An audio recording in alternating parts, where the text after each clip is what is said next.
सत्संग का स्यापा क्यों चल लिया? बूढ़ा हूँ, 12 साल की उम्र है।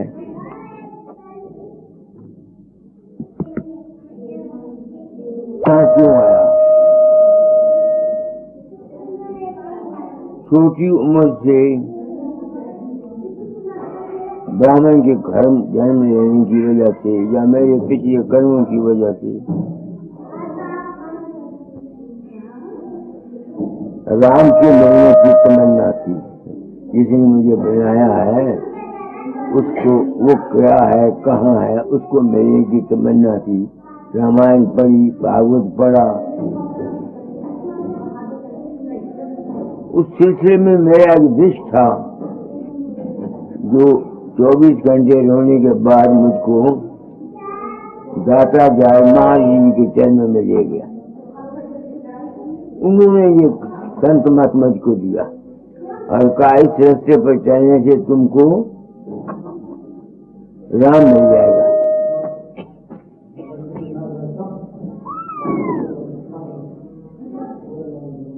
इनकी बानियां पड़ी, इनमें खंडन था। राम कृष्ण भी काल के अवतार, वेदांत भी काल मत में, और सूफी भी काल मत में, जैन भी नहीं पहुंचा, बुद्ध भी नहीं पहुंचा, मुसलमान भी नहीं पहुंचे। तो मैं हैरान होता था, ये भगवान मैं तो तुझे मिलने के निकला, मैं कहां फंस गया। मगर मेरा विश्वास नहीं टूटा दाता पर। उस वक्त मैंने प्रण किया था कि इस रास्ते सत्या को चलूंगा, जो कुछ मुझको मिलेगा वह मैं बता जाऊंगा। वहां लिखा हुआ है गुरु की सेवा करो। मेरे पास जितनी ताकत थी मैंने सेवा की, अपने प्रेम के जज्बे में आकर सोने के ताज बनाए, चांदी के हुक्के बनाए, रेशमी कपड़े बनाए, क्या कुछ मैंने नहीं किया, मगर वो चीज मुझको न मिली। राम का घर मुझे न मिला तो मैं दादा जाए को तंग किया करता था कि मुझे वो घर दिखा दो। 18 में जब मैंने उनको बहुत तंग किया गया तो मुझे 5 पैसे नारियल दे के उन्होंने कहा मेरा हुक्म मानो, तुमको उसका घर का पता लग जाएगा। क्या हुक्म है? नाम दान दिया करो, सत्संग कराया करो। मैंने कहा महाराज मुझे तो आप आता कुछ नहीं, मैं सत्संग क्या खाक कराऊंगा। कहने लगे तुझ में 99 ऐप हो सकते हैं, एक सच्चाई है, जो कुछ तू कहेगा ठीक कहेगा। उस सिलसिले में मैंने काम शुरू किया। उस सिलसिले में कृषक मेरे संपर्क में आया।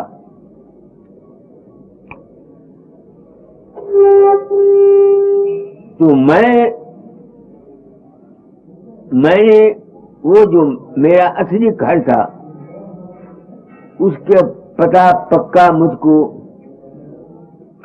उन सत्संगियों से मिला जिन्होंने अभ्यास किया और अंदर का हाल बताया।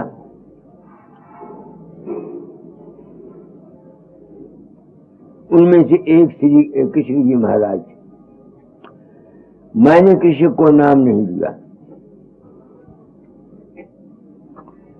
इन्होंने मुझे लिखा कि मैंने एक महात्मा से नाम लिया था, 10,000 रुपया की वहां खर्च किया,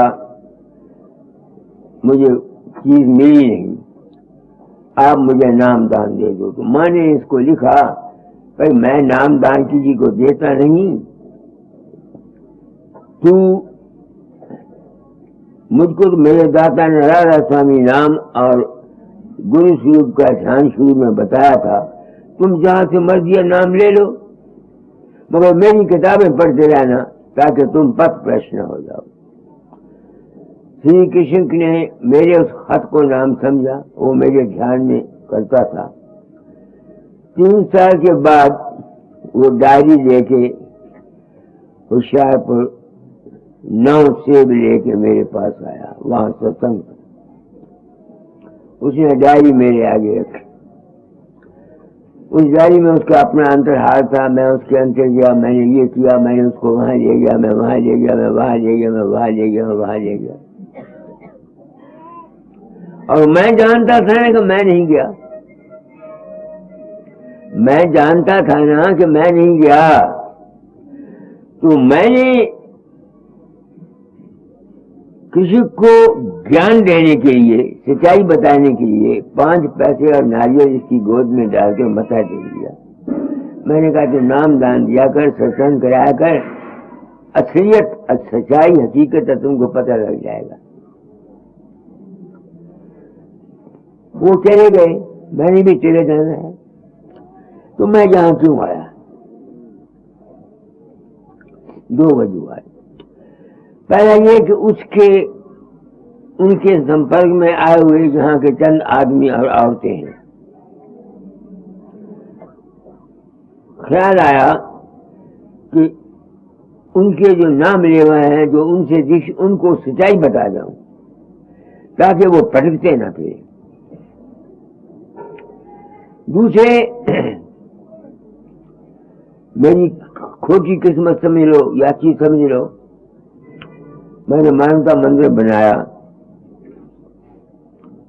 इस काम को करने के लिए। वहां अस्पताल खोल गए तो वहां का खर्च पूरा नहीं होता। इस ख्याल से भी बाहर आया तो 4 पैसे मिल जाएंगे और फिर शायद मैं अब बुढ़ापा है, फिर आ सकूं या ना आ सकूं। तो अब तुम लोग जो उनसे दीक्षित हैं उनको कुछ कहना चाहता हूं। जो कुछ भी तुम्हारे मन के अंदर फुरना फुरती है अभ्यास में, सुपने में, समाधि में, वो क्या होता है? जिस किस्म का ख्याल, संस्कार पढ़कर, सुनकर, देखकर हमारे दिमाग पर होता है, वो शक्लें बना के हमारे सामने आता है। जिसे गीता बाई है, इसने आज मैं जा रहा, इसने बताया, इसने कोई दृश्य देखा अपने अंतर में, हाथी पर चढ़ा हुआ था, 1000 आदमी थे, वहां सत्संग हो रहा था, ये भी हाथी पर चढ़ी हुई थी, ऐसे ऐसे इसने बातें बताई। अब इसने मुझे कोट दिया, मैंने नहीं किया। क्यों नहीं लिया? इसलिए कि मैं तो इसके अंदर गया नहीं। जो भी उसने देखा वो चूंकि मुझसे प्रेम करती है, मेरा उसका अपना ही ख्याल था जो उसके अंदर आया। ठीक है, ये साहब, मैं वो बात कह रहा हूं जो आज दिन तक किसी ने नहीं की। यही एक पर्दा था इन गुरुओं ने, इन मजहबों ने, इन पंथों ने हम अज्ञानी जीवों को बेवकूफ बनाकर अपने जाल में फंसाया है।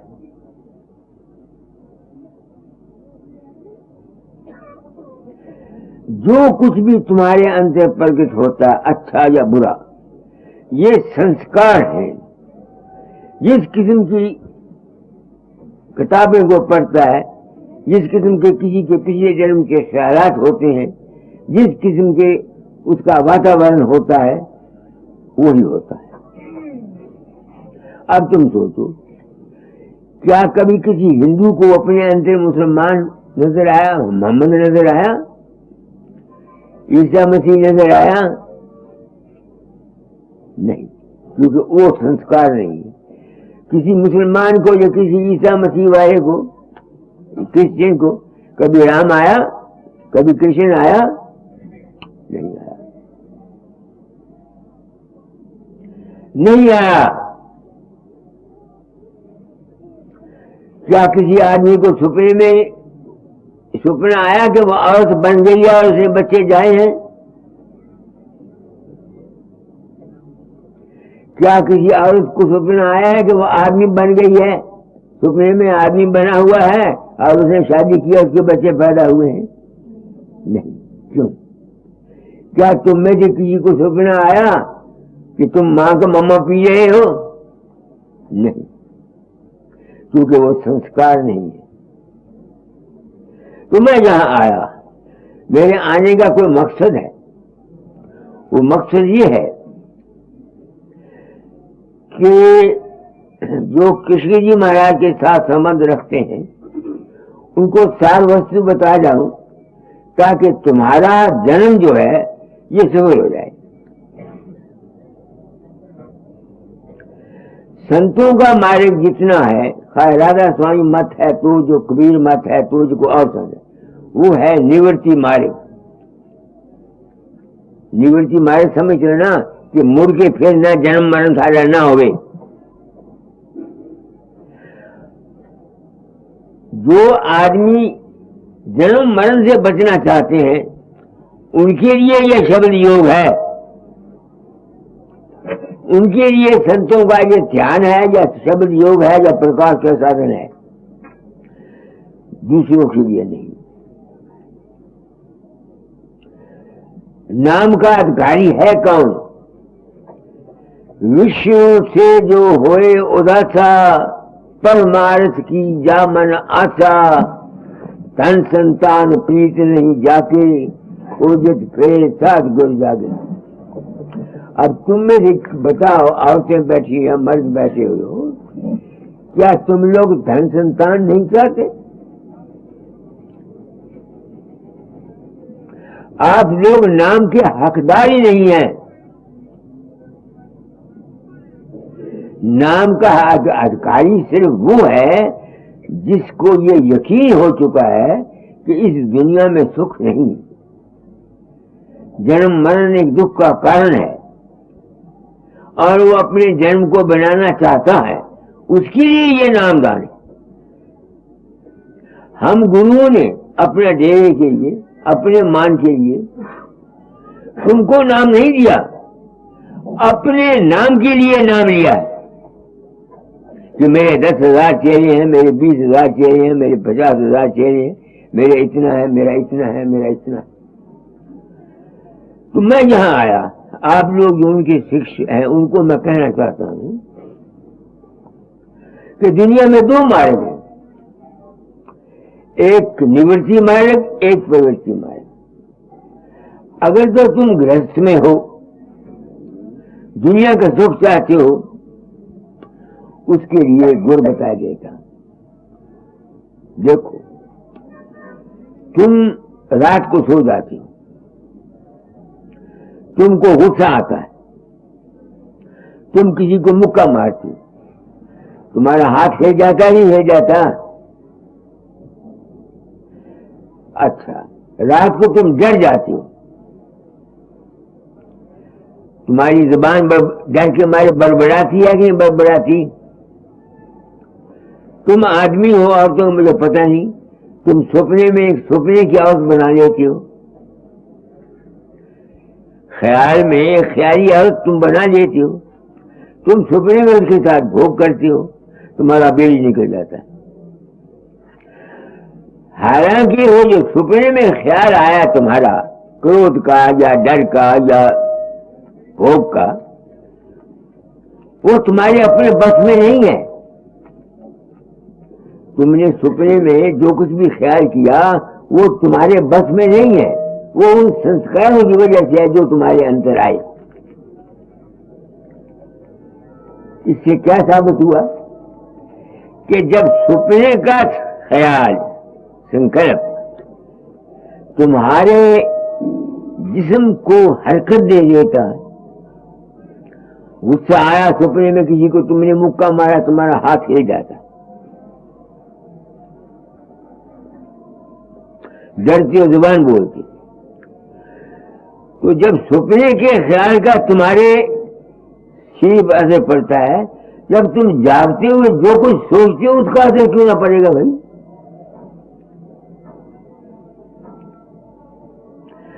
अगर सपने के तुम्हारे संकल्प का असर तुम्हारे जिस्म पर पड़ता है तो जागृत में जो कुछ तुम सोचते हो उसका असर क्यों ना पड़ेगा। इस वास्ते वेद मार्ग आम गृहस्थियों के लिए शिव संकल्पम मस्तु, हमेशा अच्छा ख्याल रखो, अपने दिल को साफ रखो, किसी के साथ दुश्मनी न रखो, किसी के साथ हेरा फेरी न करो, किसी के साथ 420 न करो, किसी के साथ धोखा न करो, किसी का बुरा न चाहो। तो जो शख्स इस गृहस्थ में जागृत में सुखी रहना चाहता है उसके लिए ये जरूरी है कि वो अपने ख्याल को शुद्ध रखे।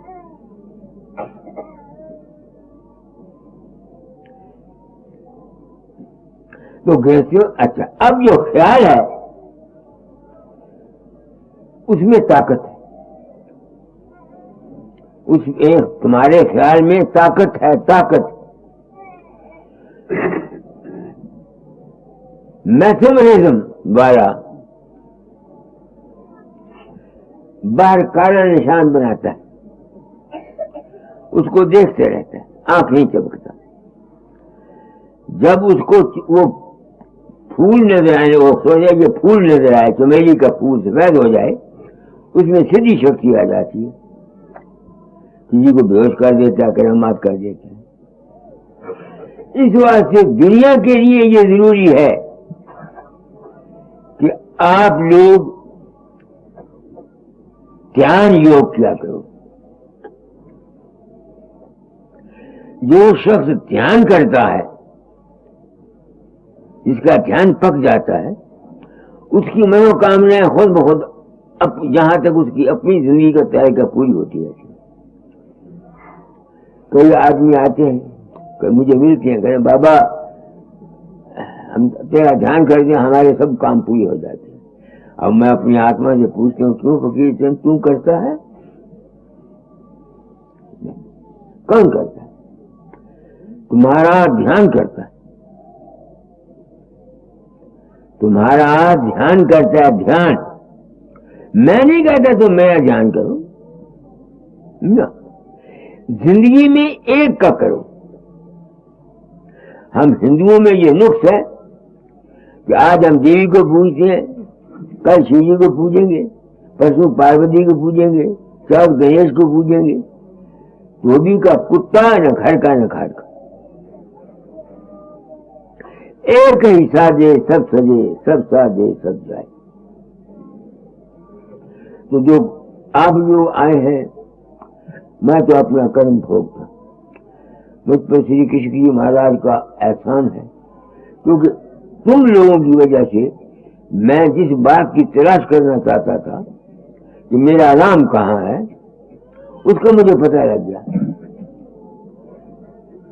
जब कृषक ने या दूसरे आदमियों ने मुझे कहा कि मैं उनके अंदर प्रकट होकर उनके सोचे चला देता हूँ, उनको पुत्र दे जाता हूँ, जागृत में लड़के हैं वो मुझे याद करते हैं, बस कहते हैं आप बाबा वहाँ इम्तिहान के हाल में प्रकट हो गए। आपने कहा मुझे देख लेंगे, ब्रश के नीचे बैठ के मैंने पर्चा उसको हल करा दिया। अब मेरे तो बाप को पता नहीं। इससे साबित हुआ कि तुम्हारे ख्याल में ताकत है, मगर ताकत कब आएगी, बढ़ेगी कब? जब तुम ध्यान करोगे। तो आप जो दुनिया चाहते हैं उनके लिए यही तालीम है मेरी कि ध्यान को बढ़ाओ। अगर गुरु स्वरूप का ध्यान नहीं बनता, जिस रूप से तुम्हारा प्रेम है उस रूप से ध्यान दिलाओ। एक दूसरा यह है कि फर्ज करो आप हैं, अगर आप ध्यान शक्ति करेंगे, ध्यान बनाओगे, समझ भी करोगे, अगर तुम्हारा मन गंदा है, बुरे विचार रखोगे, तुम में बुराई ज्यादा आ जाएगी। मैं जो भाषण दिए जाता हूं आपको, सत्संगों को सुनाया करो। जिस आदमी के दिल के अंदर गंदा है और वो अपनी गंदगी को साफ नहीं करना चाहता, बुरे ख्यालात रखता है और वो ध्यान करता है, उसका मन और भी बुरा हो जाएगा। क्यों? जब ध्यान करके जो कुछ तुम्हारे सबकॉन्शियस माइंड में है, अंदर तुम्हारी अंदरूनी इच्छा है, वो बढ़ जाएगी। इस वास्ते मैं नाम नहीं किसी को देता ना। क्यों? जीव अधिकारी नहीं है नाम के, उनके मन गंदे होते हैं। जिनमें काम ज्यादा वो ध्यान के लिए ज्यादा कामी हो जाएंगे, जिनमें दुश्मनी है वो ध्यान के लिए ज्यादा दुश्मनी हो जाएंगे। इसलिए जिस शख्स ने मत राय राम साहब ने उनकी प्रेम वाणी मैंने पढ़ी है, उसमें लिखा है जिन शख्सों के मन गंदे हैं और वो अपनी मन की गंदगी को रोक नहीं सकती या उनसे रुकती नहीं, उनको ये सुमिरन, ये शब्द योग बिल्कुल नहीं करना चाहिए, वरना उनका अधहद नुकसान होगा। अच्छा, यही बात हिंदुओं में है। अगर शूद्र गजत्री मंत्र सुन ले, उसके कान में सिक्का भर दो। ये कहते हैं शूद्र वो नहीं जो शूद्र के घर जन्मा है, शूद्र वो है जिसके मन गंदे हैं। तो सत्संगियों को जो पहले परमार्थ चाहते हैं, उनको पहले चाहिए कि वो अपने मन के हृदय को शुद्ध रखने की कोशिश करें, किसी से बुराई ना हो, अपने अपने धर्म को पालो, अपनी अपनी ड्यूटियों को पालो। राधा स्वामी मत में या संत मत में गुरु को प्रेम रूप कहा गया है। गुरु प्रेम रूप है, कहीं समुद्र के रूप प्रेम रूप है, कहीं दरिया के प्रेम रूप है, और कहीं नहर के रूप में, कहीं बुलबुलों के रूप में। एक शख्स गुरु से तो प्रेम करता है, मगर उसको आरो से नहीं बनती, भाई से नहीं बनती, दुश्मनी रखता है। वो सत्संग, उसमें प्रेम नहीं है, उसमें प्रेम नहीं है। ऐसे आदमी इस संसार में कामयाब नहीं हो सकते। मैंने जो कुछ कहा आपको बिल्कुल सही है सबका। मैं इस वास्ते आम दुनिया को नाम नहीं देता, सत्संग कराता हूं। क्यों? लोगों के ख्यालात शुद्ध नहीं होते। अगर तुम दौलत, जब ध्यान करते हो, किसी गरज को लेके करो, किसी मकसद को लेके करो। अगर दौलत चाहते हो तो दौलत की आसरा के ध्यान करो, मिल जाएगी। तो जब तक कोई मकसद, एम नहीं है तुम्हारे पास, तुम अभ्यास किस बात से करते हो? बेफायदा, कुछ फायदा नहीं। तो गृहस्थियों के लिए ये बात है जो मैंने आपको कही। तो आप लोग आए हो, आज एक माई आई है, वो कहती थी मुझे कुछ अकल नहीं है, पर मैं पूछना चाहूँ ध्यान नहीं बनता। मैं पूछना चाहूँ तुम ध्यान क्यों बनाना चाहते हो? तुम्हारी क्या गरज है अभ्यास करने की?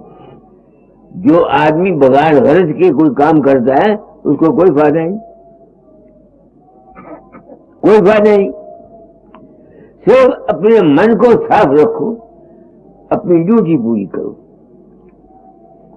जो गृहस्थी अपने फर्ज को पूरा नहीं करता, औरत अपने अब जो उसकी ड्यूटी है वो पूरी नहीं करती, या भाई अपने नहीं करता, तुम लाख कोशिश करो कि वो इस आखिरी पदवी पर परमार्थ हासिल कर जाएगा, वो नहीं करेगा।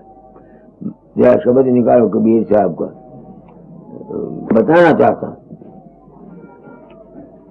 अपने पहले अपने धर्म को पालो, अपनी ड्यूटी को पालो, जो तुम्हारा फर्ज है। मुंह के बस नहीं, अपना फर्ज समझ के पहले।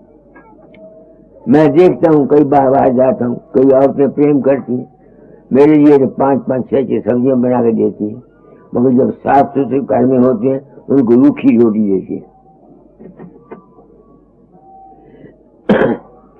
दिल में नफरत रखते। तो जो शख्स गृहस्थी अपने धर्म को नहीं पालता, अपने फर्ज को पूरा नहीं करता, उसको ये परमार्थ नहीं मिल सकता, न उसको शांति मिल सकती। ये लाख रुपए की एक बात है। मैं अगर वही काम करना होता जो दूसरे गुरु करते हैं तो मुझे कोई नई दुकान खोलने की जरूरत नहीं थी। मैं हूं वक्त का संत सदगुरु। सदगुरु नाम है सच्चे ज्ञान का। जिस सच्चे ज्ञान से हम सुखी रह सकते हैं वो मैं बताता हूं। बोलो। राधा। अब मैं भोला रे भाई, अब मैं भोला रे भाई, मेरे सतगुरु जुगत लखाई, मेरे सतगुरु जुगत लखाई, अब मैं भोला रे भाई। क्रिया कर में अचार में छाड़ा, छाड़ा तेरे थे कान्हाना, क्रिया कर में अचार में छाड़ा, छाड़ा तेरे थे कान्हाना, सगरी दुनिया भय सियानी, सगरी दुनिया भय सियानी, मैं ही एक बौराना, मैं ही एक बौराना, अब मैं भोला रे भाई। नाम जानो सेव बंदगी, नाम घंट बजाई, नाम जानो सेव बंदगी, नाम घंट बजाई, नाम मूरत धरे सिंहासन, नाम पुष्प चढ़ाई, नाम मूरत धरे सिंहासन।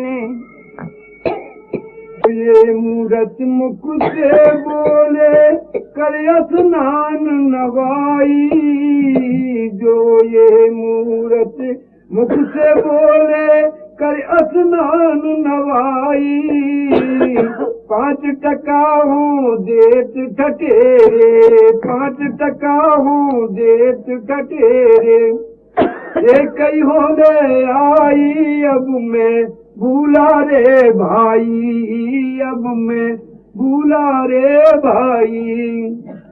ना हरि जय जप तप कीने, ना हरि जय जप तप कीने, ना काया के जाए, ना हरि जय धोती छाड़े, ना पाँचों के मारे, अब मैं भूला रे भाई, अब मैं भूला रे भाई।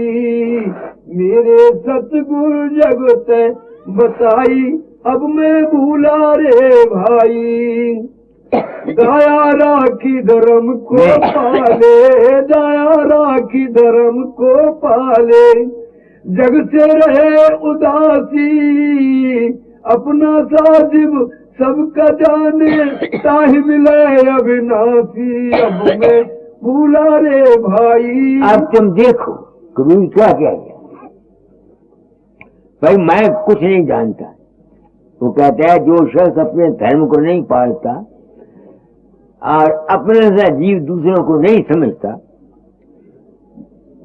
समझता है सिर्फ उसको अपना जीपना मिलता है, दूसरा नहीं ले सकता। तुम लाख अभ्यास करो, लाख शब्द योग करो, जो मर्जी करो, अगर तुम्हारे दिल में दया नहीं है, तुम दूसरों से नफरत करते हो, द्वेष करते हो, तुम्हारे दिल में बुग़्ज़ है, हसद है, तुम उस गति को नहीं पा सकते। जिसको चाहे मर्जी गुरु बना लो, तुम्हारी मदद करने वाला तुम्हारा अपना मन है।